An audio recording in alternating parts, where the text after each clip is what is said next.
This past weekend, 6 active cases of coronavirus in Thunder Bay. Of those, 4 in hospital. That's really good news for Thunder Bay and District. We listened, we stayed home, we socially isolated. And today, well, wearing a mask is the norm. But is now the time to start relaxing? Do we need to continue? Dr. Janet DeMille, Medical Officer of Health for Thunder Bay District Health Unit, is on the line. Dr. DeMille, good morning. Good morning, Lisa. How are you? I'm good, thanks. So the last week, how did things go? They went okay, I guess. I never really know. I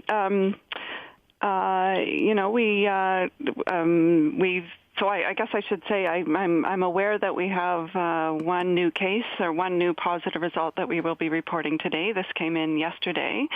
The good news, I guess if there is sort of good news, is that it's very close, an individual closely related to one of our previous cases. So that's the kind of trend. Sometimes you do see that spread, to people who are close.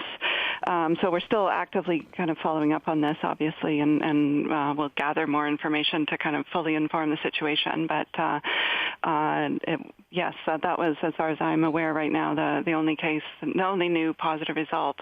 And actually, with this is, we did do a lot of the case, what we call case and contact follow up on this individual who was positive previously. And we have a lot of negative test results on the follow-up, so it appears that we just have this one individual who may have acquired it. So, okay. Now, from what we're hearing from Sue Lookout on the weekend, though, at the Maniowan Health Centre, I mean, how worrisome is that? Because patients and staff travel back and forth to Thunder Bay Regional. Well, you know what? It's of course always that kind of situation is always concerning, and I don't know the details. I know my colleagues at Northwestern Health Unit will be actively involved with this and following up with the facility and getting a better picture of what's happening. Always concerning, of course, when healthcare is impacted by COVID. I mean, it's and they're at higher risk, of course, because they do have people coming in their doors who do have COVID. They might be managing that. So whenever there's additional cases, and of course you have to do a very thorough follow up. And there are implications. I mean, we're all of Northwestern Ontario, we're all sort of very much interlinked. And, I do meet regularly with my colleague at Northwestern Health Unit. We engage with the Sioux Lookout First Nations Health Authority regularly as well, because they support the many of the First Nations communities in the Northwestern Ontario. And we do have a really very good relationships to be able to manage stuff that happens. And we have been, but it is concerning. It is concerning, of course, the links between First Nations communities and Thunder Bay, as well as, Sioux Lookout and Thunder Bay. And so we know what happens in one area could sort of impact what happens in the other area.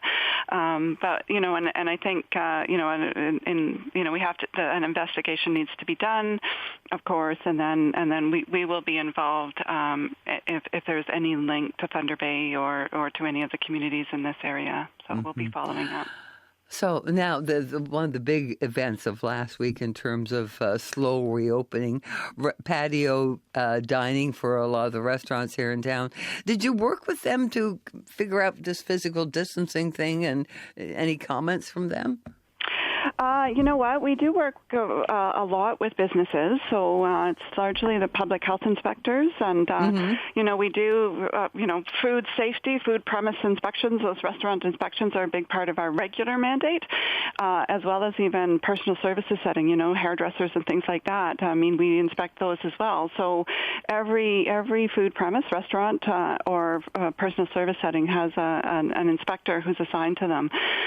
So we have been working with them. There's lots of guidance and guidelines that are out there for those kinds of settings, and we received more provincially as part of the reopening. And there's the legislation that came down when they were reopening about what the requirements were. So it's really reviewing the regulations of the legislation and then looking at the provincial guidance and being able to support individual food premises or personal service settings in implementing those. And so, yes, a lot of work that we're doing, and certainly a lot of work that those places are doing as well. Yeah. And I guess the other thing that I wanted to ask you about before I let you go, the education minister has indicated he'd like to see schools back open in September. Yep. So will the district health unit be involved in figuring out what that's going to look like?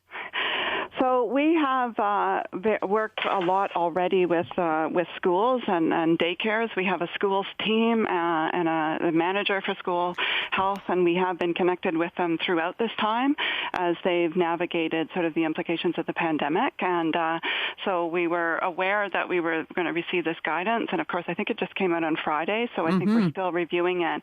But we've engaged with certainly the local school boards, and we'll be going through that and supporting them as we go forward. And certainly, I mean, they'll be developing plans, of course, over the summer, and then certainly come the new year, I do anticipate, or not the new school year, that is, I do anticipate we will be quite involved. We have public health nurses that work regularly in the schools in normal times, and we will likely be supporting the schools in the kind of work that they're going to be doing, as well as in the fall, kind of delivering, helping deliver some of the programming that helps the kids understand what the expectations are and why we're doing this, and supporting all of that. So I think a lot of work will be done over the summer. I think it's a very complicated thing to look at schools and kids and school busing and all of that. And of course, glad to see some guidance from the province and the Ministry of Education on that, and then looking at how that will apply, not only here in Thunder Bay, but also in our district municipalities and the schools that are there. I'm amazed at how much work, how much the health unit is involved in life around the city. I mean, schools, public health nursing, restaurants, salons. I mean, your range is huge.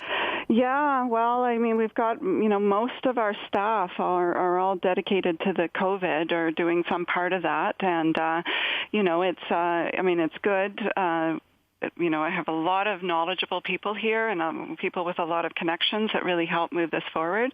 Of course, it's unfortunate we're impacted some of our regular programming that's also valuable, but we're sort of trying to figure out ways of moving forward that regular programming while still, supporting the broader COVID response.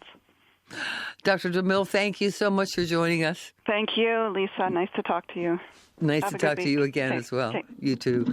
Dr. Janet DeMille is the Medical Officer of Health for the Thunder Bay District Health Unit. Thunder Bay